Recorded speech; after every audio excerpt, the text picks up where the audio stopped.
नमस्कार दोस्तों, आप सभी का स्वागत है मेरे YouTube channel Ashok Chawla education app पर। दोस्तों, आज का जो हमारा टॉपिक है वो है चिंतन यानी थॉट। दोस्तों, इससे पहले हमने बहुत से वीडियो देखे जो थॉट से संबंधित ही कुछ न कुछ बातें करते हैं, लेकिन आज हम विशेष चर्चा करेंगे थॉट के बारे में यानी चिंतन के बारे में। दोस्तों, चिंतन तो क्या है, एक ऐसी गतिविधि है जो अपने मस्तिष्क में हमेशा गतिशील रहती है, यानी कुछ ना कुछ उसका कार्य होता है। क्योंकि जो मस्तिष्क कार्य करता है ना, वो चिंतन पूर्ण कार्य करता है, यानी जब तक मस्तिष्क में कोई चिंतन नहीं होगा तब तक वो कार्य नहीं कर पाएगा। तो दोस्तों, जो चिंतन होता है वो क्रिया तो क्या है कि हमेशा गतिशील रहती है मस्तिष्क के अंदर। लेकिन जो विशेष हम जो बात करें, जो चिंतन के लेके जो विशेष बात हम करें, जो विशेष चिंतन हम जिस प्रकार से करते हैं वो करते हैं समस्या के द्वारा। यानी अपने सामने जब कोई समस्या आती है, उस समस्या का समाधान करने के लिए जो प्रयोग में विधियां ली जाती है, या फिर उस समस्या को दूर करने के लिए जो जो हम प्रयोग करते हैं, वो प्रयोग कहलाते हैं चिंतन के अधीन। यानी चिंतन के द्वारा ही उस समस्याओं का समाधान किया जा सकता है। तो चिंतन का विशेष रूप जो मैं कहूं वो है समस्या समाधान। यानी समस्या का समाधान करने के टाइम जो जो हम क्रियाएं करते हैं, जो जो उनको हल करने के लिए जो जो क्रिया प्रयोग में ले रहे हैं, उनको ही हम चिंतन के रूप में प्रयोग करते हैं। क्योंकि सामान्य रूप से तो क्या है कि चिंतन होता ही रहता है। मनुष्य जब जन्म लेता है उसके उपरांत ही वो चिंतन उसका स्टार्ट हो जाता है, लेकिन जो विशेष चिंतन की बात करते हैं तब उसके समस्या समाधान पे ही कार्य करता है, उसे थॉट कहते हैं। दोस्तों, ये जो चिंतन है उसको जो समस्या समाधान करते हैं, उस समस्या समाधान करते समय 3 प्रकार के चिंतनों का हम प्रयोग में करते हैं। पहला है संकल्पना, दूसरा है तर्क, तीसरा है सृजनात्मक चिंतन। जिसे संकल्पना होती है उसको हम कॉन्सेप्ट कह सकते हैं। दोस्तों, जो कॉन्सेप्ट होता है वो होता है किसी वस्तु या फिर अपने विचार या फिर कोई भी जीवंत प्राणी यानी जीवित जो भी प्राणी हो उनको अधीन लेके ही संकल्पना की जा सकती है। और दोस्तों, जो संकल्पना होती है वो क्या है कि लक्षण, किसमें, एक तो लक्षण और भाव, इनके मध्य ही संकल्पना की जा सकती है। जैसे मैं कहूं लक्षण के अधीन, जैसे अच्छा बुरा या फिर तीखा कड़वा, या फिर भाव ले लो भय क्रोध वगैरह, है ना। तो जैसे ये अच्छा है, ये बुरा है, ये इससे भी अच्छा है या इससे ये बुरा है, तो वो सब करना क्या कहलाता है, संकल्पना। यानी अपने कॉन्सेप्ट, जैसे मैं कहता हूं भाई कि कोई कहता है कि मैं ये पढ़ लिया, ये बुक मेरे को उससे अच्छा लगी, यानी वो जो पहले जो बुक पढ़ी थी उससे ये बुक का कॉन्सेप्ट मेरे को अच्छा लगा, यानी पहले से वो अच्छी, यानी उसके लक्षण गिना रहा है। ठीक है, कि पहले की जो बुक पढ़ी थी उससे ये बुक ज्यादा अच्छी है, यानी उसका कॉन्सेप्ट इसमें क्लियर हो रहा है। तो ये संकल्पना होती है, वो है लक्षण और भावों को अधीन में लेके की जा सकती है। और दोस्तों, जो संकल्पना की जाती है वो क्या है कि ज्ञान को क्रमबद्ध रूप से रखने के लिए किया जाता है। यानी ज्ञान का क्रमबद्ध रूप जो निर्धारित करता है वो संकल्पना के माध्यम से किया जा सकता है। दोस्तों, इसमें क्या है कि अमूर्त चिंतन भी किया जाता है। अमूर्त चिंतन की मैं कहूं कि जैसे हम बच्चे होते हैं, तो बच्चे को क्या है कि पहले तो सेव के सामने उसको रख के और बताया जाता है कि बेटा ये सेव है। उस सेव को जब दिखाकर बच्चे को थोड़ी देर बाद पूछा जाता है कि बच्चा सेव क्या है, या फिर उस चीज को उसको सामने रख के जब बताया जाता है तब बच्चा अपने आप ही उसका नाम ले लेता है।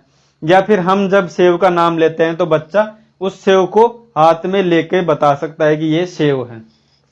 तो दोस्तों, ये है संकल्पना, यानी इसमें अमूर्त चिंतन और ज्ञान को क्या है क्रमबद्ध रूप में, और इसमें लक्षण और भावों को अभिव्यक्त किया जाता है। उसके बाद देखते हैं तर्क यानी आर्ग्यूमेंट। दोस्तों, तर्क होता है ना, वो क्या होता है, अनुभव।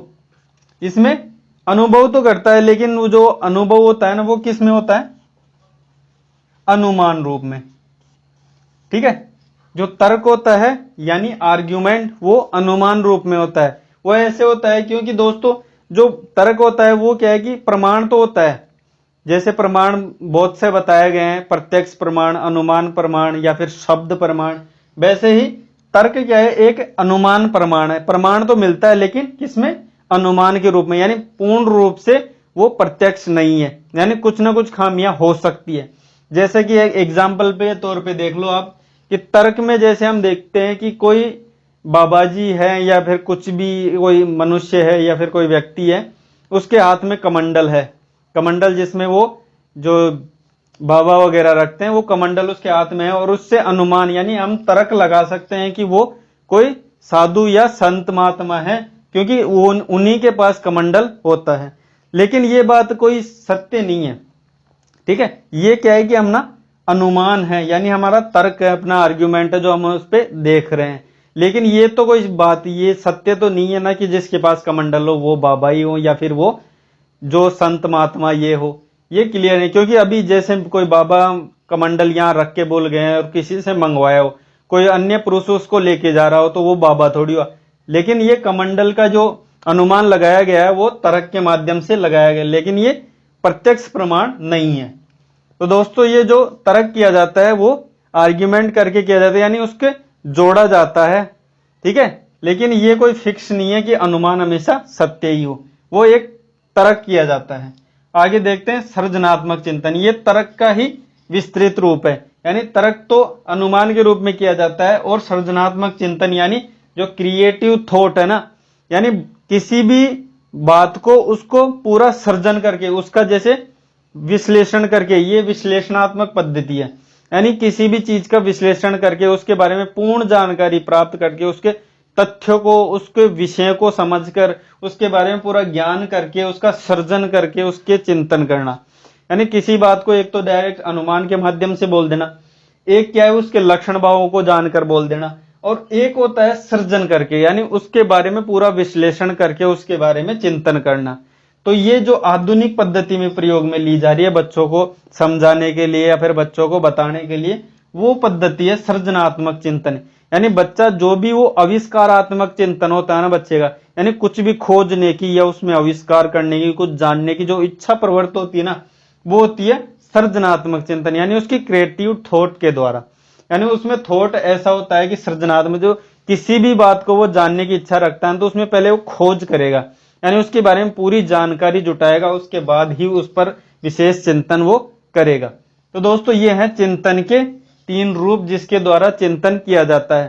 पहला तो जैसे लक्षण भावों के आधार पर, दूसरा अनुमान के आधार पर, और दोस्तों ये जो लक्षण भावों के आधार पर जो संकल्पना की जाती है वो क्या है कि ज्ञान को क्रमबद्ध रूप में रखने के लिए की जाती है, और जो तर्क है वो अनुमान रूप में किया जाता है। यानी किसी बात का अमूर्त चिंतन तो होता है, लेकिन वो होता है अनुमान के द्वारा, ठीक है। ये पूर्ण रूप से सत्य तो नहीं है, लेकिन तर्क क्या है कि होता रहता है।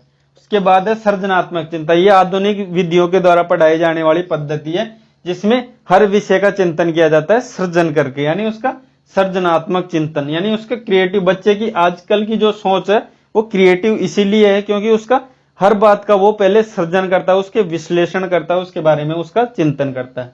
तो दोस्तों ये 3 प्रकार हैं चिंतन के, थॉट के, जो हम बाल विकास में पढ़ रहे हैं। दोस्तों आगे नेक्स्ट वीडियो समस्या समाधान के बारे में हम पढ़ेंगे, विशेष चर्चा उस पर करेंगे। अभी के लिए इतना ही, बाकी वीडियो देखने के लिए आपका बहुत बहुत धन्यवाद।